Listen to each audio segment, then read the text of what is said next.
नमस्कार, मी Aditya Nimkar. Miles to go आदीमध्ये आपलं स्वागत आहे. सध्या लॉकडाऊनमध्ये कुठे प्रवास करता आलेला नाही, त्यामुळे ट्रॅव्हल ब्लॉग सध्या बंद आहेत. पण बाहेर जाता आलं नाही, तर त्याऐवजी घरात बसून मी माझा दुसरा विरंगुळा जपला आहे, तो म्हणजे वाचनाचा. या काळात मी जी काही नवी जुनी मराठी इंग्लिश पुस्तकं वाचलेली आहेत त्याबद्दल विचार केला आपल्याशी बोलावं, आणि म्हणून मी ही नवीन सिरीज सुरू करतोय. सिरीजचं नाव आहे रीडिंग नाऊ. जर तुम्हालाही पुस्तकांच्या दुनियेमध्ये इंटरेस्ट असेल, नव्या जुन्या पुस्तकांबद्दल माहिती मिळवायची असेल, तर तुम्ही नक्की या चॅनलला सबस्क्राईब करा. चॅनलचं नाव आहे माइल्स टू गो आदी. आणि हो, बेल आयकॉन प्रेस करायला विसरू नका, जेणेकरून नवीन व्हिडिओंबद्दल तुम्हाला ताबडतोब नोटिफिकेशन येईल. मला फेसबुक आणि इंस्टाग्रामवरही फॉलो करायला विसरू नका.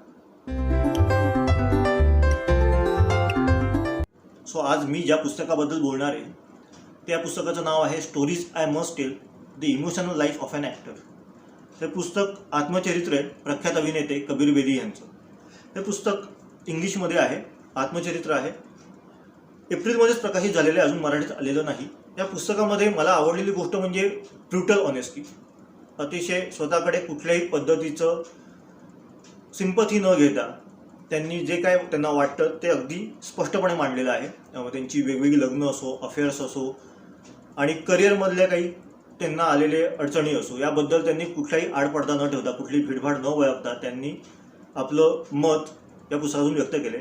साधारणतः आत्मचरित्र म्हटलं की असं दिसून येतं की लोक इमेज बिल्डिंग करतात. स्वतःची जी एक इमेज तयार झालेली आहे ती अधिकाधिक चांगली दिसावी यासाठी प्रयत्न करतात. आत्मस्तुतीची रेलचेल असते त्याच्यामध्ये. त्या बाबतीमध्ये हे आत्मचरित्र कम्प्लिटली वेगळं आहे. यांनी आपल्या चुका आणि काही अशी कृत्ये जी एखादा माणूस किंवा सेलिब्रिटी पब्लिकली ॲक्सेप्ट करणार नाही, या सगळ्या गोष्टींबद्दल त्यांनी कुठलीही भीडभाड न वळखता, कुठलाही आडपडदा न ठेवता व्यवस्थित मान्य करून त्याबद्दल डिटेलमध्ये लिहिलेलं आहे. हां, करिअरबद्दल आणखीन वाचायला आवडलं असतं, पण त्याबद्दल तितकंसं हवं तितकं आलेलं नाही असं मला वाटतं. आणि अफेअर्सबद्दल खूप जास्त आले असंही मला वाटतं. कदाचित पर्सनल लाईफबद्दल त्यांनी खूप जास्त लिहिल्यामुळे असं असेल. थोडक्यात सांगायचं झालं तर 4 वेडिंग्स 1 फ्युनरल असं याचं स्वरूप आहे. पण या सगळ्या व्यतिरिक्त माणूस म्हणून त्यांची जडणघडण, त्यांचं बालपण, त्यांचं धर्म, तत्त्वज्ञान याविषयीचं त्यांचं चिंतन, विचार, या सगळ्यांबद्दल त्यांनी फार मनमोकळेपणाने आपलं मत व्यक्त केलेलं आहे. आपल्या पर्सनल गोष्टी, आपल्या व्यक्तिगत गोष्टी कुठली भीडभाड न बाळगता त्यांनी लोकांसमोर आणलेल्या आहेत. अर्थात हे पुस्तक जरी आत्मचरित्रात्मक असलं तरी त्यांनी स्टोरीज आय मस्ट टेल असं म्हटलेलं आहे. त्यामुळे ते स्टोरीच्या स्वरूपात आलेलं आहे. स्टोरीच्या स्वरूपात म्हणजे असं की 7 वेगवेगळ्या सेगमेंट्समध्ये हे पुस्तक आलेलं आहे. बालपण हे एकाच प्रकरणात त्यांनी पूर्णपणे आटपलेलं नाही आहे. बालपण पहिल्या प्रकरणात येतं, त्यानंतर 5व्या 6व्या प्रकरणात पुन्हा बालपणाचे उल्लेख येत जातात. त्यामुळे गोंधळ होतो थोडासा, कारण की पहिल्या प्रकरणात बालपण देताना त्यांनी आईवडिलांबद्दल फार लिहिलेलं नाही आहे. त्यांनी त्यांच्या आईवडिलांबद्दल 6व्या प्रकरणात लिहिलेलं आहे. त्यामुळे 6व्या प्रकरणात परत आपण पहिल्याच प्रकरणातल्या काही गोष्टी वाचतोय असं वाटायला लागतं. एका प्रकरणात पहिल्याच ते म्हणतात की माझी परिस्थिती बेताची होती, बालपण फार हालाखीचं गेलं. एकूण वाचताना त्यांचं तसं काही जाणवत नाही. त्यांचे बालपणीचे KGतले वगैरे मित्र त्यांचे होते राजीव गांधी, संजय गांधी यांच्याशी त्यांचं चांगलं बालपणापासूनची मैत्री होती. पंतप्रधान तेव्हाचे जे होते पहिले पंतप्रधान पंडित जवाहरलाल नेहरू यांच्या घरी ते लहानपणापासून खेळायला जायचे. ते ही काही लक्षणं आहेत ती एका गरिबा घरच्या मुलाची वाटत नाहीत, जसं त्यांनी त्यांची परिस्थिती वर्णन केलेली आहे. मुंबईत आल्यावरती त्यांनी ॲड फिल्म्समध्ये काम करायला सुरुवात केली. फिल्म मेकिंग हे त्यांचं पॅशन होतं. त्या काळात त्यांनी एक मोठं इंग्लिश नाटक केलं जे खूप प्रसिद्ध आहे. ते नाटक म्हणजे तुघलक. आणि बॉलिवूडचे दरवाजे त्यांच्यासाठी उघडे झाले. कबीर बेदी यांनी स्वतःच मान्य केले की ते बॉलिवूडच्या स्टाईलचे अभिनेते नव्हते. म्हणजे नाच गाणं वगैरे हा त्यांचा प्रांत नव्हता. त्याचवेळी त्यांच्या आयुष्यामध्ये आलेली त्यांची पहिली पत्नी प्रतिमा बेदी यांच्याबद्दलही त्यांनी याच प्रकरणामध्ये लिहिलेलं आहे. ॲड एजन्सीमध्ये असतानाच प्रतिमा बेदी यांची आणि कबीर बेदी यांची भेट झाली. काही काळ ते लिव्हिनमध्ये राहिले. लिव्हिन रिलेशनशिप असताना आणि त्याच्या आधीही कबीर बेदी हे एका विवाहित परदेशी स्त्रीसोबत अफेअर त्यांचं सुरू होतं. लिव्हिनमध्ये राहताना त्यांनी लग्नाचा कुठलाही विचार केला नव्हता. मात्र प्रतिमा बेदी यांच्याशी त्यांना लग्न करावं लागलं. लग्नानंतर त्यांची मुलं, त्याच्यानंतर तरीही त्यांची असणारी ओपन मॅरेज सिस्टीम, म्हणजे लग्नानंतरही प्रतिमा बेदी यांचे वेगवेगळ्या ठिकाणी वेगवेगळ्या लोकांसोबतचे हुकअप्स सुरूच असायचे. कबीर बेदी यांची अफेअर्स बाहेर सुरूच होती. आणि या सगळ्यामध्ये त्यांचं लग्न हे चालू होतं. एकमेकांच्या संमतीने हे सगळी अफेअर सुरू होती आणि ह्याचा अर्थात जो परिणाम व्हायचा तो झालाच. पुढे दोघेही विभक्त झाले. विभक्त झाल्यावरती कबीर बेदी यांच्या आयुष्यात आलेली स्त्री म्हणजे परवीन बाबी. याच वेळी आयुष्यात त्यांच्या घडलेला दुसरा मोठा प्रसंग म्हणजे इटलीच्या संदोकन या सिरीजसाठी त्यांची झालेली निवड. संदोकन ही इटालियन सिरीज होती आणि इटलीमध्ये ती तोनात गाजली. एवढी गाजली की कबीर बेदी हे तिकडचे मेगास्टार झाले. कबीर बेदी यांनी इटलीमधला आपला अनुभव दिला आहे. याची ऑडिशन कशी झाली, यांची निवड कशी झाली, तिथे काम करतानाचा अनुभव कसा होता, इटलीमधली त्यांची प्रसिद्धी, याच्याबद्दलच्या सुरस रम्य कथा वाचण्यासारख्या आहेत. ते वाचायला खूप मजा येते. त्याचवेळी बऱ्याच ठिकाणी असं वाटतं की त्यांनी उगाच विनाकारण नेम ड्रॉपिंग केलेलं आहे. अनेक हॉलिवूडच्या ॲक्ट्रेसेसबद्दल, डिरेक्टर्सबद्दल, प्रोड्युसर्सबद्दल त्यांनी माहिती दिलेली आहे. ती एक नुसती जंत्री वाटते वाचताना की मी ह्यांना भेटलो, मी त्यांना भेटलो, यांच्याशी असं बोललो, त्यांच्याशी तसं बोललो. त्यातून फार काही साध्य झालेलं वाटत नाही. त्यांना काम खूप मिळालं होतं अशातलाही भाग नाही किंवा त्यांच्या आयुष्यावर त्याचा परिणाम झालेला असंही काही दिसत नाही. पण एकूणच तो जो काही प्रवास सांगितला आहे त्यांनी इटलीमधला तो फारच भन्नाट आहे. आणि त्याचवेळी त्यांच्यासोबत परवीन बाबी होती. परवीन बाबीचं त्यांनी त्यांच्या पुस्तकात लिहिलेलं वर्णन असं आहे की परवीन बाबी ही तेव्हापासूनच ही प्रसिद्धी कबीर बेदीची ॲक्सेप्ट करू शकत नव्हती. कारण परवीन बाबी तेव्हा बॉलिवूडमध्ये पूर्णपणे सेट झालेली नव्हती.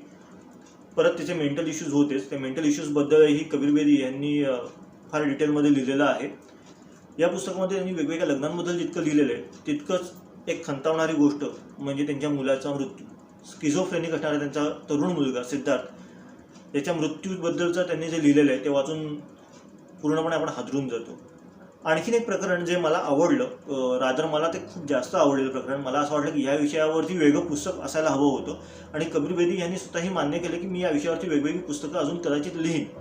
ते प्रकरण म्हणजे त्यांच्या आईवडिलांवरचं.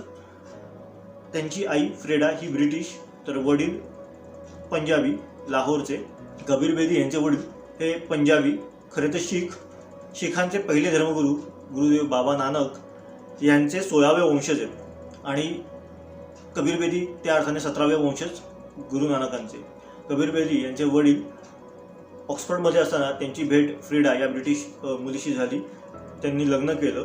कबीर बेदी यांचे वडील कम्युनिस्ट होते, देशभक्त होते.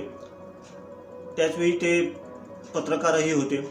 आपल्या कुटुंबाबद्दल लिहिताना एक वेगळ्या रूपातले कबीर बेदी आपल्याला जाणवतात कारण त्यांनी बालपणाबद्दल दिलेलं आहे.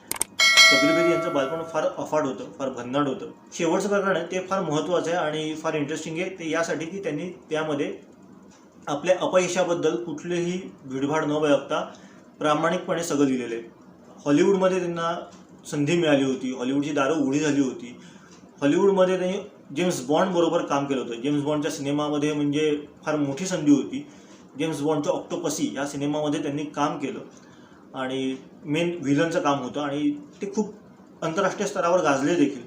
तरीही त्यांना फारसा फायदा झाला नाही. त्यांना अनेक वर्ष हे ऑडिशनच देत राहिले, फारसं काम त्यांना मिळालं नाही हे त्यांनी मान्य केले. म्हणजे भारतामध्ये लोक त्यांना हॉलिवूडचा स्टार समजत होते पण हॉलिवूडमध्ये त्यांचं बऱ्याच काय स्ट्रगलच सुरू होतं. त्यात त्यांची वेगवेगळी लग्न, त्यामुळे पर्सनल लाईफमध्ये आलेले प्रॉब्लेम्स, त्याचवेळी फायनान्शियली असणारे प्रॉब्लेम्स. त्यांनी अगदी हे सुद्धा मान्य केलं की माझ्या इन्व्हेस्टमेंट्स चुकल्या. अनेक ठिकाणी मी चुकीच्या गोष्टींमध्ये इन्व्हेस्ट केलेत पैसे आणि ते पैसे सगळे बुडाले. एक वेळ अशी आली की शेवटी त्यांना बँकरप्ट डिक्लेअर करावं लागलं स्वतःला.